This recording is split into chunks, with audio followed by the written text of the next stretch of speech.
All right. So welcome back. Dee and I are so excited to welcome our guests today. We've got Estella and Vanessa, and they are two very, and I do mean very special people to Short the Squirrel. Um, the story behind how we've met each other has just been remarkable, and we've actually, dare I say, formed friendships outside of Short the Squirrel. So it's such a blessing to have these women in Short the Squirrel's life, but also for Dee and I personally. And so we're going to kick it off with introductions. If you've not joined our SHORTcast before, this is the Short the Squirrel podcast, and this is only our third time to do a podcast. So we're going to start with introductions, and we're going to say, Vanessa, if you will go first. You were the first person that we met, and it was a very odd way that we met too. So you can tell that story if you'd like. Great. Yes, everyone, my name is Vanessa Vargas. I am the owner of Latino News, which is a newspaper in Spanish that covers more than 13 counties in Alabama.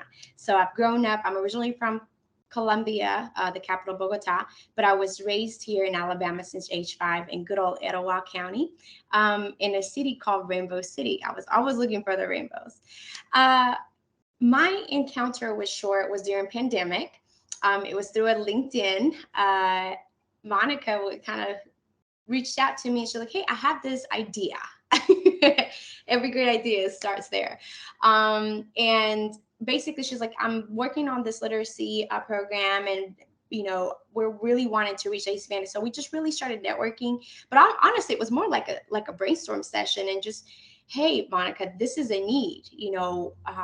And then she started saying, "Well, Short will do this and do that." And I said, "Well, that's what we need in the community to educate. How do we give more resources, but educate our community and our kids, because they play such a fundamental part in the family. Immigrant children of immigrants are basically interpreters and translators since a very young age. They fall in this role without even them knowing. So, and I kind of explained that. I can go into detail, and I'll take up the whole time. But honestly, it was very beautiful, and I thank you for taking that initiative and caring and reaching out. And here we are. Now we have podcasts. Here we are for sure. So if you never think that you should do LinkedIn networking, I highly disagree, because it brought us Vanessa. And then Vanessa introduced us to Estella. So Estella, can you introduce yourself? Yeah, of course. My name's Estella Tirado, and I am a Mexican American. I usually say I'm a Mexican product built in the U.S. Right? My family's immigrated in the '60s to California. I grew up in Mexico I lived there for about 16 years, and then I came back to the U.S. as a professional. Currently, I work in Birmingham City Schools as a bilingual communication specialist, but I also have my own endeavor that champions and advocates for the inclusion in communications for ESL and multilingual families in school communication and decisions. So that's what I do. For me, Short has been super important because, like I said, I champion for parents, making sure that they are involved in the literacy development of their kids. And that includes encouraging people to maintain their multilingualism at home. And that's what Short does. It's bilingual. Yes, absolutely. Beautiful. So Dee's going to kick us off with some of our questions today. And I just also want to point out that both Vanessa, who was one of our inaugural Short the Squirrel board members, and Estella, who is now a board member, do so much behind the scenes for Short. And so even though our questions today are more about your opinions and what's happening in the community with literacy, I do want to give a shout out to you both for your service, because we couldn't do it without you. Thank you. You are so right. They both work tirelessly for Short and really explore avenues where Short can be plugged in. And we so appreciate that. Shifting, obviously, we're in Hispanic Heritage Month, and it's been really neat that Short was able to participate in the festival in Birmingham last weekend. So thank you for coordinating that for us. But we're just curious if you could help our Alabamians understand why Hispanic Heritage Month is important for our state. Vanessa, you want to go or? I'll go.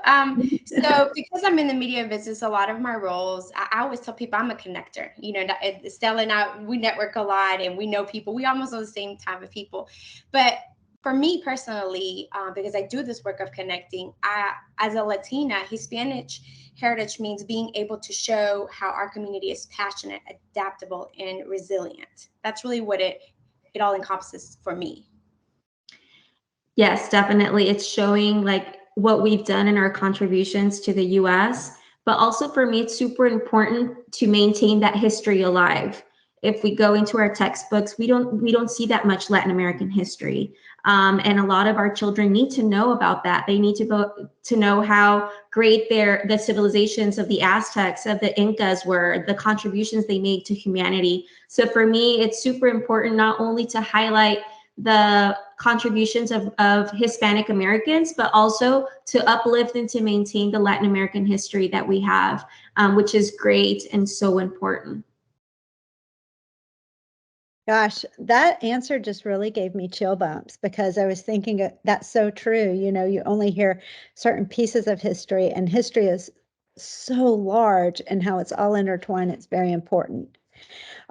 Speaking of making history, y'all have made Shorts history, and the fact that you've both translated several of our booklets. The one that just came out was Shorts Feelings, and that is so important because it deals with mental wellness.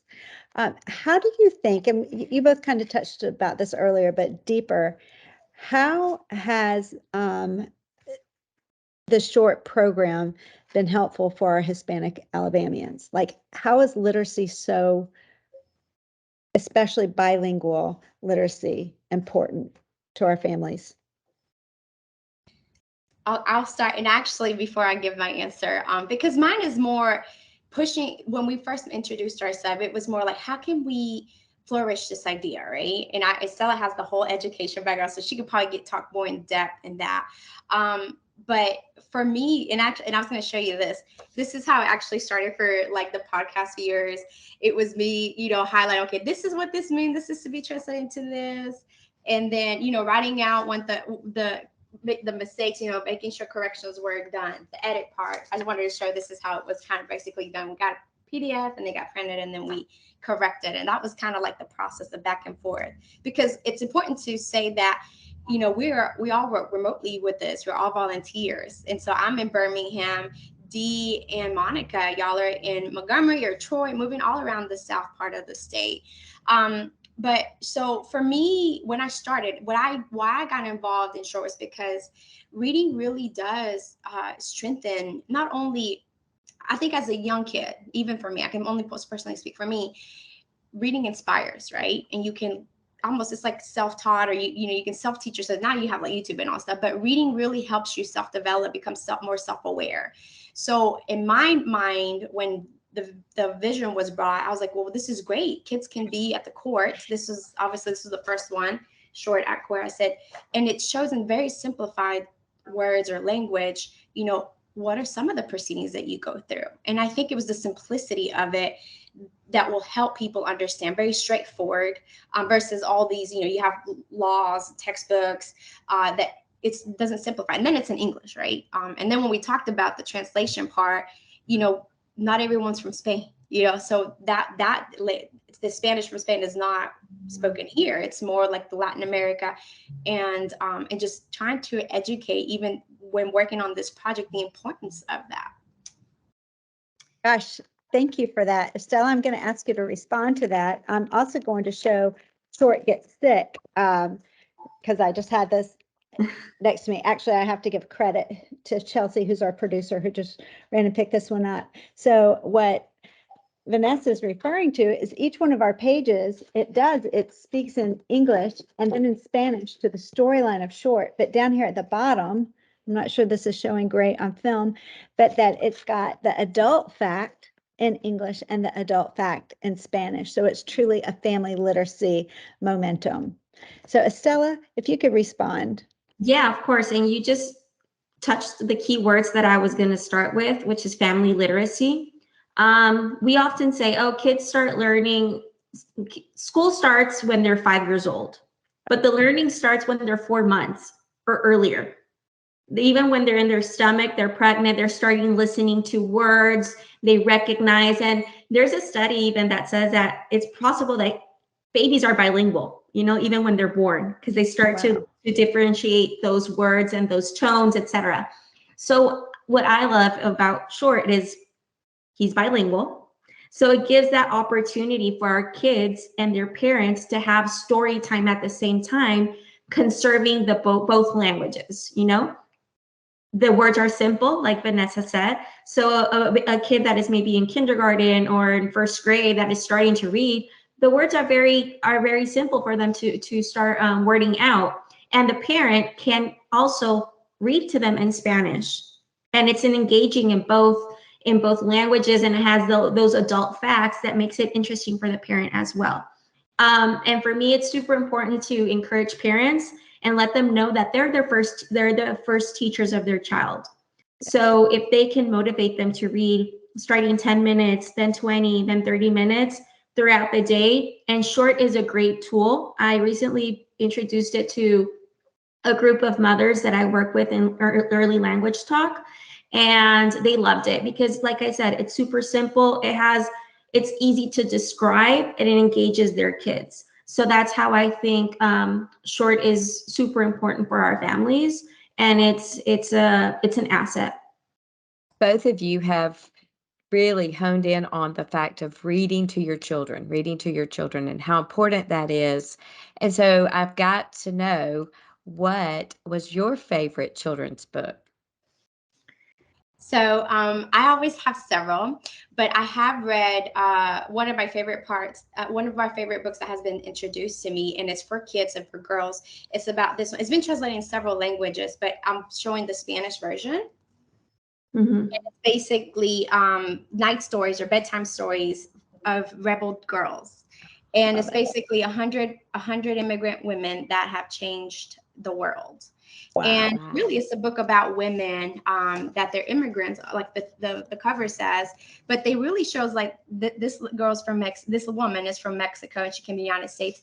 And it talks about her profession and some other chefs and artists and CEOs, writers, and how their talents have changed the world or the industry that they've been. And they come from all walks of life. And I think it's inspiring because kids are like, man, women, men, they could be superheroes, just not maybe in the way the traditional TV shows, but in their industry, once they decide, I want to do that, I want to be a scientist, I want to be a mathematician, a teacher, a firefighter, it really, it's through reading and seeing that the actual pictures and actual individuals that they can look up to become those heroes. Sure. Love that. She Rose. Yes. So I'm gonna say about my personal favorite as a kid growing up, and that was the story of Ferdinand. I love that little story of the bull, and I liked it because yes, it was in English, and then it got translated in Spanish, but it shows a lot of cultural aspects that maybe I grew up with. It's a bit controversial, the bullfighting part, etc. But it's something that in my family we enjoyed. So that's why I like the story of Ferdinand. I went a little bit more simple than Vanessa. But there's nothing like great family memories and the things that you cherish from when you were growing up. Those are great suggestions. Absolutely. And you can't read the ones that Vanessa showed us until you read the simpler ones, like you expressed. It's a building block. So you both have turned your bilingual skills into career assets. I mean, you're both just powerful, young professional women with such a future ahead of you. So what benefits have you found in being bilingual? For me growing up, I always tell people I have two cultures in me.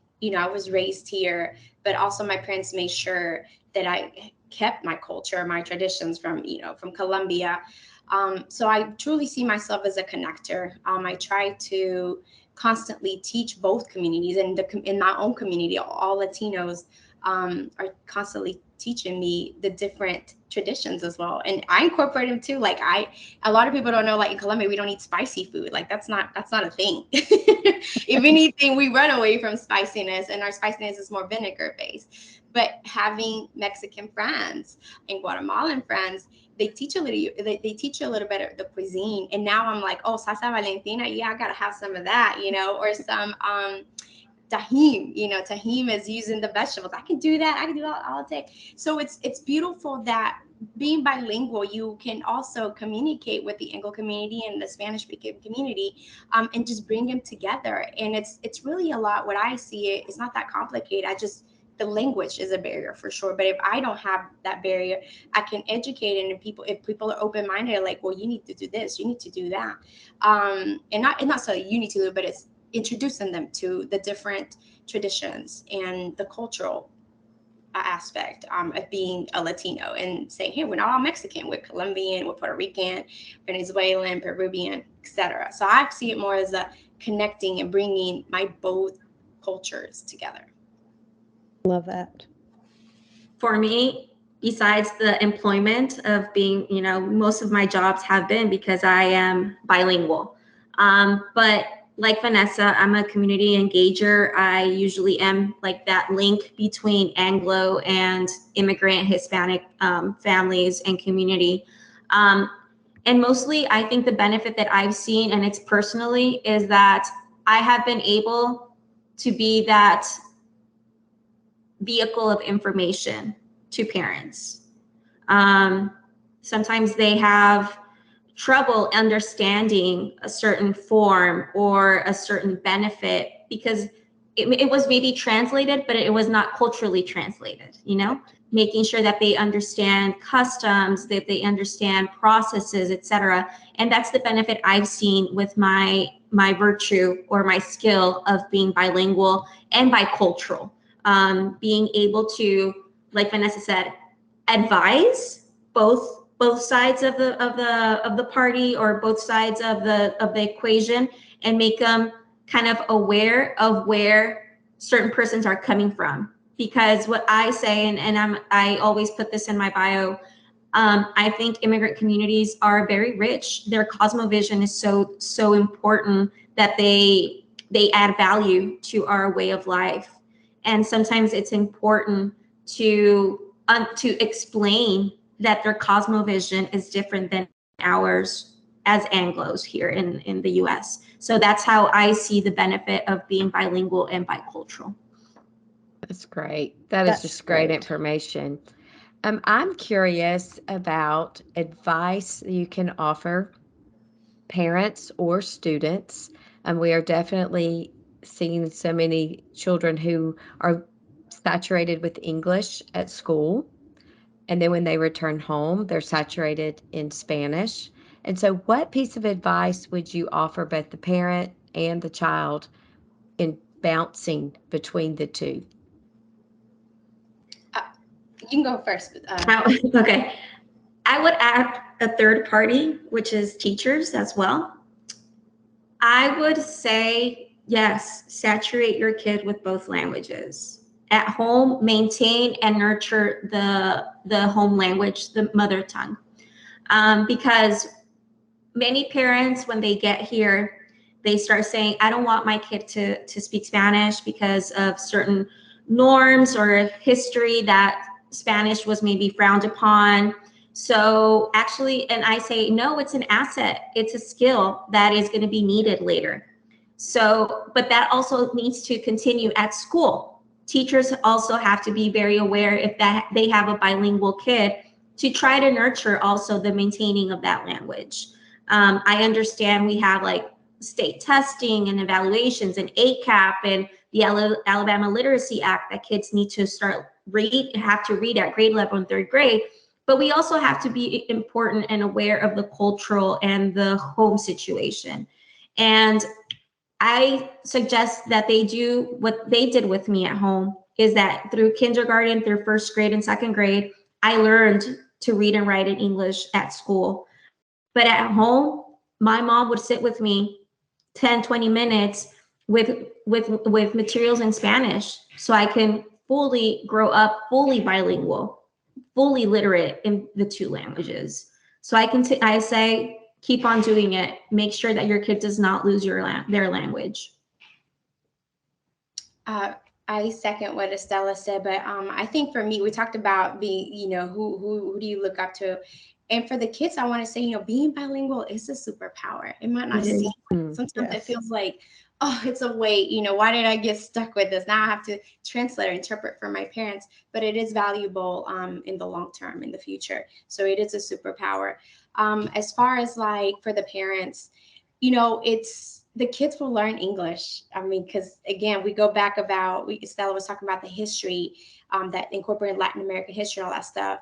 They will learn English. I think it's an understanding of, and you and I we talked about this on another Zoom call. It's for teachers and that have bilingual kids. They have to understand that even now I'm talking, I might stutter, but it's not because I don't know what I have to say. It's because some words I know in Spanish and I can't think of them quick enough to say them in English.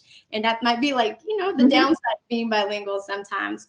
But there's strength in that, and just understanding that our brains might work a little different. And it's adapting to those changes, because it's important. It's the importance of being bilingual that is going to drive our community. And then also being bilingual, it's like you're being involved and being a voice of the communities, of the unsung heroes or sheroes within the Latino community. So it is important to educate and create more awareness and give a little bit of perspective from our Latino community to other members of the community. And just a note to what Vanessa said, sometimes we're processing our words. And if we take a bit long to answer, it's because the first thought that came up maybe was in Spanish. And we have to find the word, because Spanish is such a beautiful, beautiful language that it has so many words to describe situations and things. And sometimes we think of that word and then we have to find the translation for that. Well, you both touched on something that I have to forgive me for my ignorance. I did not know until Latin America and South America were part of my territory for one of my jobs. And so I traveled extensively down there. And you both know not to ask me to say something in Spanish, or you will have to correct me quite a bit. But what I didn't realize was that each country, even though they all spoke Spanish, except for Brazil, Portuguese, of course, that the wording might be different. And I think for English as primary speakers don't often realize that just because someone speaks Spanish, it doesn't mean they're going to use the same word for the same situation.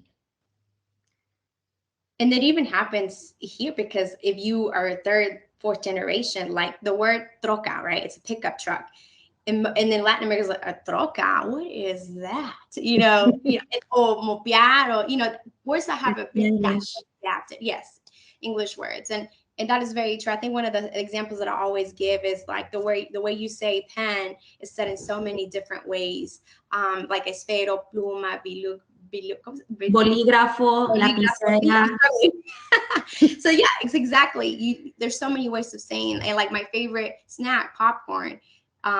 In Colombia we say crispetas. In Mexico you say palomitas. In other countries they say something different. So it's almost like, okay, all right, who am I speaking with? Okay, got it. But it takes time. It's like I say, when you're eating food, right? I always, because I love to eat, y'all know this about me. And I say, it's developing, like when you're eating, you have to develop your palate. So you have to develop your hearing as well. So when you crave Chinese, you crave Thai, you crave Japanese. It'd be the same thing if you're craving Peruvian, Mexican, Guatemalan. You gotta develop it, and I think that's the beauty of it. But regardless, Monica, you probably saw that even if you were trying to speak, we're all very welcoming. Like, oh, okay. It might take us a second to be like, wait. What do you mean? But then it's like, oh, okay. We say it like this. And then that's how you learn. It's just trial and error. I think that's the beauty of the language. Absolutely. And I just want to add to that. It's kind of like something that happens with my husband, is that he's from one part of Mexico and he's from the South, and my family is from the Pacific West. And even in our own countries, and maybe Vanessa, this happens in Colombia, we have different names for different items. I remember I asked him one one day, please go to the store and buy bread, which I called it bolillo. No, I called it virote.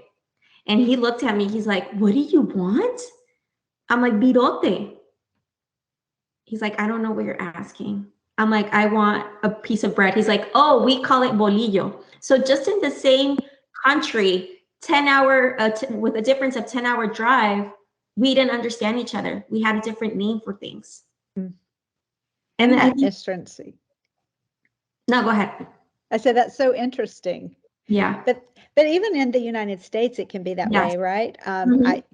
As you guys probably know, I'm in Minnesota a lot for my current position, and we were having a conversation at work that they called a soda pop, and they're like, Pop. well, what do you call it? I said, well, everything in the South is a Coke, It's a unless Coke. it's not. That's right. So, well, we've got one last question for you guys to wrap this up, and we'd like you to say it both in Spanish and in English. So, what is one thing that you wish your fellow Alabamians knew who might not be bilingual? Que todos tenemos una historia. That each one of us has a story. For me, it would be, no solo hablamos español, hablamos más lenguas. We don't only speak Spanish, we speak other languages as well. Meaning we speak indigenous languages also.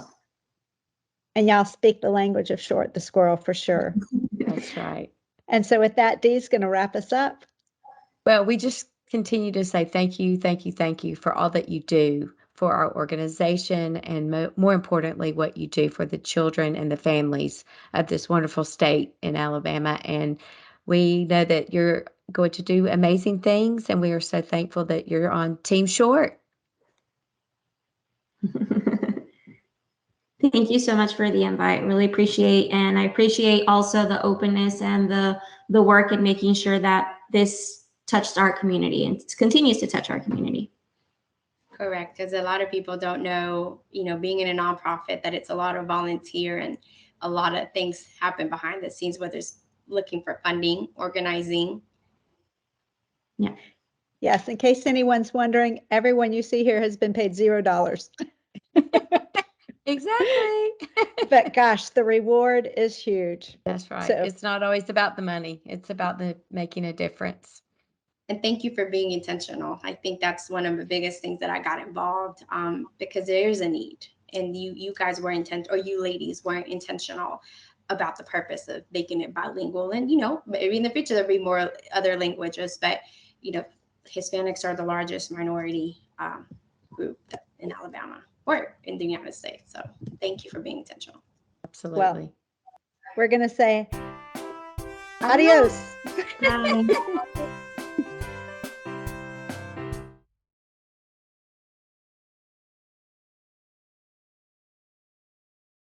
Just remember, waiting time is reading time.